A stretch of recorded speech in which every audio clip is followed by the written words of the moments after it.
del mundo. Y lo tengo que decir porque es que me encanta, me encanta. Al fin y al cabo lo que yo quiero es unir culturas y romper fronteras. Y aquí estamos, estoy viendo que aquí frente a mí está la bandera francesa, así que ya hay representación de Francia. La bandera del Perú está presente. Perú está presente. Yo sé que Argentina está presente. Ecuador está presente. Estoy viendo la bandera de Puerto Rico, mira qué bandera más bonita. Mi bandera, la bandera de mi tierra.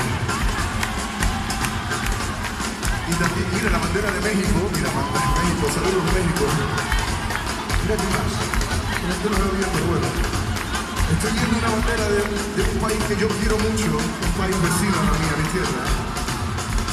Y está pasando por una situación un poquito difícil.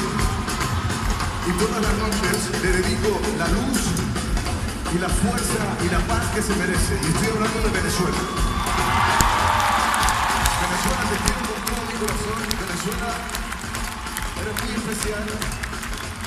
Venezuela, el mundo está viendo.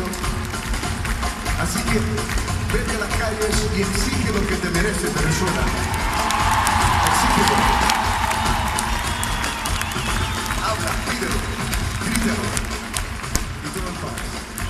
Venezuela, esto es para ti, te quiero. Y Ecuador, gracias por todo, Ecuador. Y ahora es que le vamos desde aquí, desde España, a demostrar al mundo cómo se hace la fiesta. ¡España! ¡España! ¡España!